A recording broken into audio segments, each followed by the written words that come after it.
اس کا نام انہوں نے رکھا در معرفت، معرفت کا موتی۔ دوسری جلد اس کے اندر 99 مکتوبات ہیں۔ نور الخلائق کے نام سے حضرت کے خلیفہ تھے مولانا عبدالحی حصاری، انہوں نے تصنیف فرمائی۔ پہلی جلد لکھی گئی 1025 میں اور دوسری لکھی گئی 1028 میں، اور تیسری جلد معرفت الحقائق کے نام سے مولانا محمد ہاشم برہان پوری نے تصنیف فرمائی، مرتب فرمائی اور حضرت کے مکتوبات جمع فرمائے۔ اس کا نام انہوں نے رکھا معرفت الحقائق، اور یہ 1031 ہجری میں مرتب ہو گئی۔ تینوں مکتوبات کی جلدیں حضرت کی زندگی میں مکمل ہو گئیں۔ حضرت کے ایک مرید تھے حسن پشاوری، یہ نا حسن خان افغانی، یہ حسن خان افغانی حضرت کو چھوڑ کے بھاگ گیا، منحرف ہو گیا، مریدی سے نکل گیا۔ ایسا بھی ہوتا ہے مشائخ کے ساتھ، آج بھی ہوتا ہے۔ ہمارے مشائخ کو بعض مرید چھوڑ کے چلے جاتے ہیں، اس سے لوگوں میں یہ خیال ہوتا ہے کہ شاید یہ پیری ٹھیک نہیں ہے جس کے مرید چھوڑ کے جا رہے ہیں۔ تو یہ چیز تو جناب رسول اللہ صلی اللہ علیہ وسلم کی حیات طیبہ میں پیش آئی۔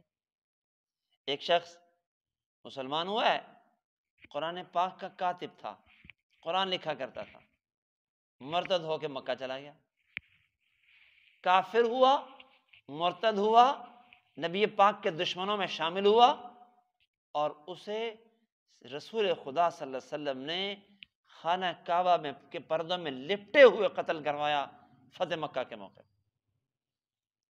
تو آنا جانا تو ہوتا ہے، اللہ جس کو ہدایت دے اور جسے اللہ ہدایت پہ مستقیم فرمائے، اس لیے ہمیشہ یہ دعا کرنی چاہیے، اے اللہ استقامت عطا فرما، اے اللہ عافیت کے ساتھ دین پہ چلتے رہنے کی اور ایمان پہ خاتمے کی توفیق نصیب فرما۔ تو مشائخ کو بعض خلفاء چھوڑ جاتے ہیں، بعض لوگ چھوڑ جاتے ہیں، تو لوگ سمجھتے ہیں کہ شاید یہ پیر نہیں ٹھیک۔ بھائی پیر تو ٹھیک ہے، اس مرید کی قبولیت اللہ کے یہاں ختم ہو گئی۔ تو بہرحال سید حسن خان محمد حسن خان پشاوری، یہ حضرت افغانی، یہ حضرت کو چھوڑ کے چلا گیا اور حضرت کے مکتوبات بھی چرا کے لے گیا، حضرت کے خلاف ہو گیا۔ اور اس مخالفت میں اس نے کیا کیا؟ حضرت کے مکتوبات شریف میں ترمیم کی، تحریف کی، اور اس کے بعد ان کی نقل بنائی، کاپیاں بنائیں، اور عمائدین بڑے لوگوں کو اس نے حضرت کے مکتوبات بھیجے۔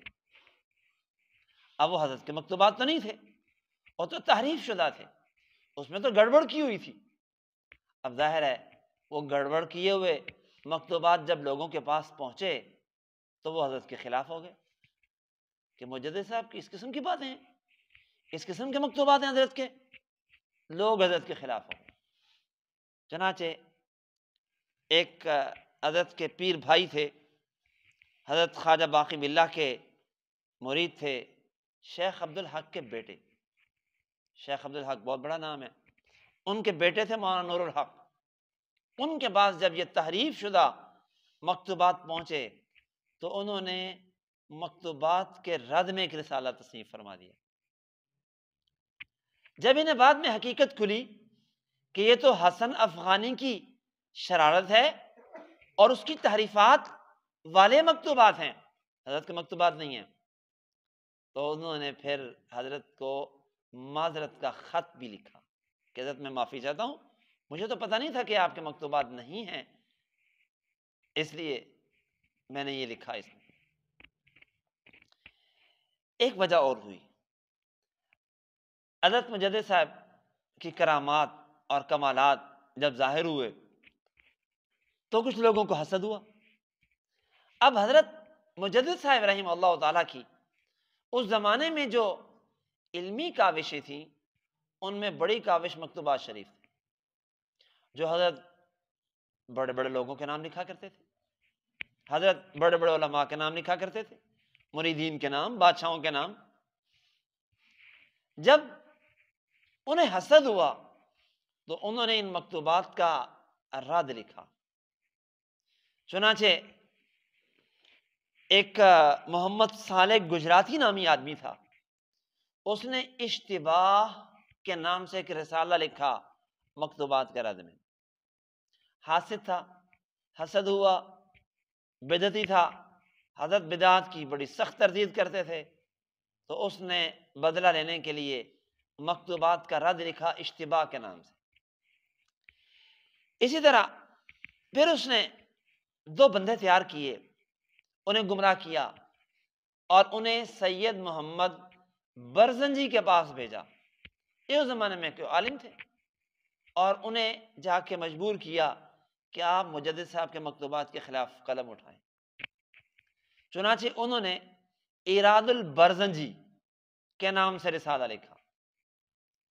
اب ایک تو کام ہوا مکتوبات کے خلاف غلط فہمی میں، چنانچہ جن جن لوگوں نے غلط فہمی میں رسالے لکھے تھے انہوں نے تو معافی مانگی آگے۔ اب یہ دوسرا کام ہو رہا ہے حسد میں۔ اور یاد رکھیں، جب کوئی انسان کام کرتا ہے تو اس سے حسد ہوا ہی کرتا ہے، اور حسد ہونا علامت ہوتی ہے کسی آدمی کے بڑا ہونے کی۔ جناب رسول اللہ صلی اللہ علیہ وسلم سے کافر حسد کرتے ہیں، صحابہ، تابعین، تبع تابعین، امت کے بڑے بڑے حضرات، امام اعظم امام ابو حنیفہ رحمہ اللہ تعالی، بہت سے لوگوں نے امام صاحب کے خلاف محض حسد کے اندر قلم اٹھایا، ان کے خلاف کتابیں محض حسد میں لکھی۔ تو حسد بہت بری چیز ہے۔ چنانچہ اس نے بھی رسالہ لکھا سید محمد برزنجی نے۔ اب ان کے خلاف پھر کام کیا گیا۔ ایک اور اس زمانے کا بندہ تھا قشاقشی، اس نے حضرت کے خلیفہ شیخ آدم بن نوری نے جو مکتوبات جمع کیے تھے حضرت کے، اس کے رد میں ایک رسالہ لکھا۔ تو اللہ تبارک و تعالیٰ نے پھر حضرت کے خلفاء میں، حضرت کے زمانے کے علماء میں بہت سے ایسے پیدا کیے جنہوں نے ان رد میں لکھے گئے رسالوں کا پھر جواب لکھا، جن میں ایک بہت بڑا نام تھا علامہ عبدالحکیم سیالکوٹی کا۔ میں ذکر کر چکا ہوں، حضرت کے ساتھی تھے، حضرت کے ساتھ سیالکوٹ میں پڑھتے رہے ہیں، اور انہوں نے پھر رد لکھا۔ اور ایک مولانا وکیل احمد سکندر پوری تھے، انہوں نے ایک تو ہدیہ مجددیہ لکھا اور دوسرا انوار احمدیہ لکھا، اور علامہ عبدالحکیم سیالکوٹی نے الکلام المنجی فی اراد البرزنجی رسالہ لکھا۔ شیخ نور الدین محمد بیگ یہ بھی میدان میں آئے، انہوں نے بھی ان رسالوں کا جواب لکھا۔ تو یوں حضرت مجدد صاحب کے دفاع میں پھر بہت سے رسالے لکھے گئے مکتوبات شریف کے دفاع میں۔ بہرحال اللہ رب ذوالجلال نے مجدد صاحب سے بہت بڑا کام لیا۔ یہ حاسدین کا آنا اور پھر ان کے دفاع میں حضرت مجدد صاحب کے خلفاء کا، ان کے ساتھیوں کا، اس زمانے کے ان کے احباب کا میدان میں آنا، یہ سب حضرت کی مقبولیت عند اللہ کی نشانی۔ حضرت مجدد صاحب رحمہ اللہ تعالیٰ کو اللہ رب ذوالجلال نے بہت سے کمالات عطا فرمائے تھے، بہت سے کمالات عطا فرمائے تھے۔ چنانچہ میں بہت سے کمالات حضرت کے گزشتہ نشستوں میں عرض کر چکا ہوں۔ ایک آدھ بات آج مزید عرض کر کے پھر حضرت مجدد صاحب کے حالات کے حوالے سے چند اختتامی باتیں کرتے ہیں اور اس نشست کو آج انشاءاللہ مکمل کرتے ہیں۔ حضرت مجدد صاحب رحمہ اللہ تعالی کے پاس ایک درویش آ گیا اور آپ نے اس سے پوچھا اللہ کے راستے کے بارے میں۔ اس نے آپ سے رائے خدا کے بارے میں سوال کیا۔ حضرت مجدد صاحب کے ہاتھ میں ایک روٹی کا ٹکڑا تھا، آپ نے روٹی کا ٹکڑا اسے عنایت فرمایا۔ وہ لقمہ کھانا تھا کہ اس پہ اللہ تعالیٰ کا راستہ سب کھل گیا۔ ایک موقع پہ ایک شخص آیا حضرت کے پاس اور کہا حضرت اس دفعہ حج پہ جانے کا پکا ارادہ کیا ہوا ہے۔ تو حضرت نے فرمایا بھائی میں تو آپ کو عرفات میں نہیں دیکھ رہا، اور اس کے بعد پھر اس بندے نے بڑی کوشش کی حج پہ جانے کی، لیکن وہ حج پہ نہیں جا سکا اور کئی سال تک نہیں جا سکا۔ ایک اور شخص حضرت کے پاس آیا کہ حضرت اولاد کے لیے دعا فرمائیں۔ فرمایا آپ کی اس بیوی سے آپ کی اولاد نہیں ہوگی، چنانچہ ہر چند کوشش کی نہیں ہوئی، اور جب دوسری شادی کی تو پھر فوراً اولاد ہو گئی۔ اللہ تبارک و تعالیٰ اپنے بندوں کو بہت سی باتیں سجھا دیتا ہے، بتا دیتا ہے، سمجھا دیتا ہے،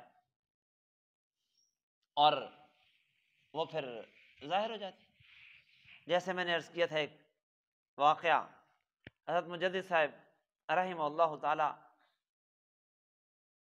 بہت دفعہ لوگ آتے اور آپ سے فرماتے حضرت میں حج پہ گیا تھا اور میں نے عرفات میں آپ کو دیکھا تھا، کوئی کہتا میں نے مینا میں آپ کو دیکھا تھا، کوئی کہتا مزدلفہ میں آپ کو دیکھا تھا، ایک آدمی ملک شام میں گیا، کہتا شام میں میں نے فلاں جگہ آپ سے ملاقات کی تھی، تو حضرت سادگی میں فرما دیتے بھئی میں تو وہاں کبھی گیا ہی نہیں، یا میں تو اس سال حج پہ گیا ہی نہیں۔ اللہ تبارک و تعالی اپنے بندوں کو بہت سی ایسی کرامات عطا فرماتے رہتے ہیں۔ کہتے ہیں آپ کے بھائی تھے شیخ محمود، وہ قندھار تشریف لے گئے تھے قافلے کے ساتھ۔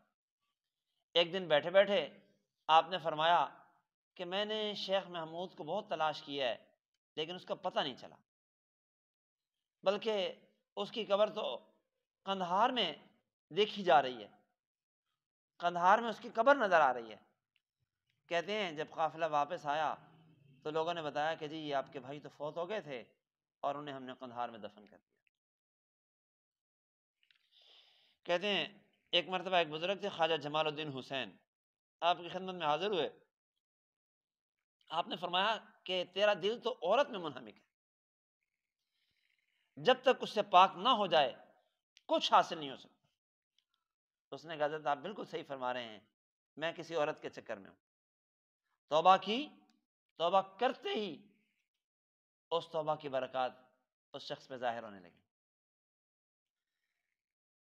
تو بہرحال ایسے بہت سے واقعات ہیں۔ کہتے ہیں ایک دفعہ آپ کا ایک مرید تھا، وہ جنگل میں تھا تو شیر نے اسے پکڑ لیا، شیر نے گھیر لیا، شیر آ گیا تو اس نے فوراً حضرت کا تذکرہ کیا، زبان پہ لایا، اور یہ کرنا تھا کہ غیب تھے، حضرت کی شکل میں کوئی چیز ظاہر ہوئی اور اس کے ہاتھ میں عصا تھا اور شیر کو مار بھگایا اور غائب ہو گئے۔ اب حضرت کے ساتھ، اس مرید کے ساتھ کچھ اور لوگ تھے، انہوں نے کہا یہ کون تھا؟ کہا یہ میرے شیخ تھے حضرت مجدد الفسانی۔ تو خیر ایسی بہت سی باتیں کرامات کی حد تک بزرگوں کے حالات میں ملتی ہیں، اور میں اس کے بارے میں بڑی تفصیل سے بات عرض کر چکا ہوں۔ کرامات اولیاء حق ہیں، لیکن کرامات کے بارے میں یہ بات ہمیں یاد رکھنی چاہیے، کرامت اللہ کا فعل ہے، ولی کا اس میں کوئی دخل نہیں ہوتا سوائے اس کے کہ اس کا صرف ہاتھ ہوتا ہے، اور سب اختیار اللہ کا ہے، خدا ہی کرنے والا ہوتا ہے۔ جناب عمر فاروق رضی اللہ تعالیٰ عنہ مسجد نبی میں تشریف فرما ہیں، جمعہ کو خطبہ دے رہے ہیں کہ یا ساریۃ الجبل، درمیان گفتگو کے فرماتے ہیں، لوگ حیران ہیں یا ساریۃ الجبل کا کیا مطلب ہے؟ ملک شام میں فوج لڑ رہی ہے، پہاڑ کے پیچھے سے فوج ان پہ حملہ کرنے والی ہے، امیر لشکر کا نام ساریہ ہے اور انہیں پتہ نہیں ہے، وہ غافل ہیں دشمن کی اس چال سے۔ عمر فاروق مدینے میں ہیں، اللہ دل میں ڈالتے ہیں، اور عمر خطاب فرماتے ہیں، ادھر آواز ملک شام پہنچتی ہے میلوں کی مسافت پہ، اور وہ صحابی فوراً پیچھے پہاڑ کی طرف دیکھتے ہیں، عمر کی آواز ہے، مڑ کے دیکھتے ہیں پہاڑ کی طرف تو فوج آ رہی ہے پیچھے سے ان پہ اچانک حملہ کرنے کے لیے۔ یہ کرامات صحابہ کی بھی ہیں، تابعین تبع تابعین کی، اولیاء امت کی، آج تک اللہ تبارک و تعالیٰ اپنے پیاروں کو ایسی کرامتیں عطا فرماتے ہیں۔ کرامت کا معنی اعزاز ہے، اللہ ان کا اعزاز فرمائے۔ حضرت مجدد الفسانی رحمہ اللہ تعالی سن 1933 میں فرمانے لگے ایک دن اچانک کہ اس شب برات میں اللہ نے مجھ پہ میری زندگی کا ختم ہونا منکشف فرما دیا، بس اس سال کے اندر میرا دنیا سے خروج ہو جائے گا۔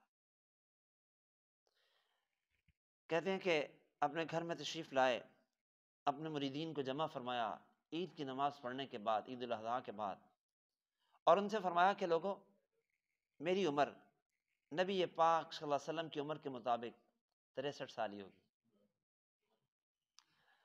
اور اب وقت بہت کم رہ گیا ہے، اس لیے دیکھو تم پہ لازم ہے کتاب اللہ اور سنت رسول اللہ کو لازم پکڑنا۔ اب ان واقعات میں ذرا موافقت دیکھیں جناب رسول اللہ صلی اللہ علیہ وسلم سے۔ اللہ کے رسول صلی اللہ علیہ وسلم دنیا سے پردہ فرمانے والے ہیں۔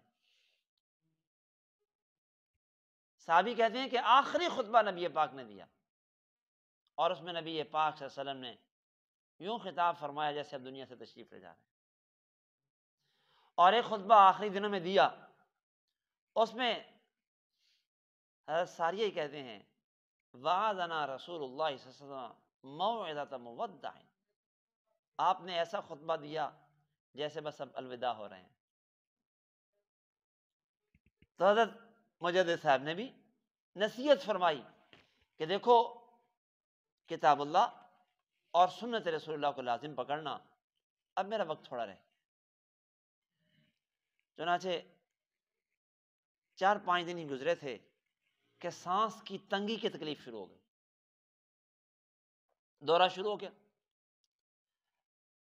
عید الاضحیٰ ذی الحج میں ہے، اگلا مہینہ ہے محرم، 12 محرم کو حضرت نے اشارہ فرما دیا کہ اب میری زندگی کے اتنے دن باقی رہ گئے ہیں۔ چنانچہ اس کے بعد آپ اپنے والد بزرگوار کے مزار پہ تشریف لے گئے اور دیر تک مراقب ہوئے، پھر قبرستان والوں کے لیے دعا فرمائی، پھر اپنے جد امجد شیخ رفیع الدین کے مزار پہ تشریف لے گئے، اور وہاں جو قبور تھی ان کے لیے بھی دعا فرمائی، وہاں بھی مراقبہ فرمایا۔ اور یہ سنت تھی جناب رسول اللہ صلی اللہ علیہ وسلم۔ صحابی کہتے ہیں جناب رسول اللہ صلی اللہ علیہ وسلم اپنی ولادت سے تھوڑے دن پہلے بقیع میں تشریف لے گئے اور احد میں تشریف لے گئے، اور آپ صلی اللہ علیہ وسلم نے وہاں پہ دعا کی، یوں لگتا تھا جیسے آپ زندوں اور مردوں کو الوداع فرما رہے ہیں۔ مجدد صاحب نے دونوں مزارات پہ دعا کی اور اس کے بعد گھر واپس تشریف لے آئے۔ اب ذوف بڑھنا شروع ہو گیا، سانس کی تکلیف بھی بڑھنا شروع ہو گئی، بیماریوں نے گھیراؤ کر لیا۔ 22 سفر تھی، حضرت نے سفر کی 22 تاریخ کو اپنے ساتھیوں کو جمع کیا، کچھ نصیحتیں فرمائیں، اور نصیحتوں میں بہت سی ایسی باتیں کہیں جو عالم غیب کی تھی۔ اپنا مقام اور مرتبہ بیان فرمایا، اور اس کو بیان کرنے کے بعد پھر بس حضرت نے فرمایا کہ اب وقت بہت تھوڑا رہ گیا۔ رات کو عشاء کی نماز پڑھی، صبح اٹھے تہجد کے لیے، تہجد کی نماز جماعت سے ادا فرمائی، فجر کی نماز حضرت نے جماعت کے ساتھ کھڑے ہو کے ادا فرمائی، فجر کے بعد پھر اشراق کی نماز پڑھی کھڑے ہو کے، اور اشراق کی نماز پڑھنے کے بعد حضرت اپنے بستر پہ سنت کے مطابق دائیں کروٹ پہ لیٹ گئے آرام کرنے کے لیے۔ تو بیٹا آیا، ابا جان آپ کی طبیعت کیسی ہے؟ تو فرمایا اچھی ہے، 2 رکعتیں جو پڑھنے کی توفیق ہوئی بس وہ کافی ہے، 2 رکعتیں ابھی جو میں نے پڑھ لی ہیں نا اشراق کی، بس یہ کافی۔ اور آخری بات یہ فرمائی، اور اس کے بعد پھر اللہ اللہ اللہ ذکر شروع فرما دی، اور ذکر کرتے کرتے کرتے 23 سفر کو حضرت امام ربانی مجدد الفیضانی کی روح قفس انصری سے پرواز کر گئی۔ اللہ اکبر۔ اب گھر والوں نے سنت کے مطابق آنکھیں بند کر دیں اور لٹا دیا۔ اب جو غسل دینے کے لیے انہیں لٹایا گیا تو ہاتھ مبارک یوں ایسے بند گئے جیسے قیام کے اندر انسان ہاتھ باندھتا ہے۔ غسل کرنے والوں نے بہت زور لگایا کہ ہاتھ چھڑوا کے سیدھے کریں، لیکن ہاتھ نہیں کھلے، وہاں سے گئے اور نماز کی حالت میں دنیا سے گئے، اور اسی حالت میں پھر اللہ کے پاس پہنچ گئے۔ قبر مبارک کے بارے میں خود وصیت فرمائی تھی، چنانچہ حضرت کے بیٹے جہاں مدفون تھے فرمایا مجھے وہیں دفن کرنا۔ اب وہاں 2 قبور تھی، بیٹے کی اور ساتھ کسی اور کی، درمیان میں اتنی جگہ نہیں تھی کہ پوری طرح قبر آسانی سے بن سکتی، لیکن بہرحال وصیت تھی۔ قبر کھودنے والوں کو کہا گیا کہ اسی جگہ کھودنی۔ جیسے ہی قبر کھودنا شروع ہوئی، جگہ خود بخود بڑھنا شروع ہو گئی، اور ایک بارش صاحبزادے کی قبر آگے ہو گئی۔ اللہ تبارک و تعالیٰ کے ہاتھ میں ہے، وَالسَّمَاوَاتُ مَطْوِيَّاتٌ بِيَمِينِهِ، قیامت کے دن بھی زمین اللہ کی مٹھی میں ہوگی، آج بھی اللہ کی مٹھی میں، آج بھی اللہ کے قبضے میں۔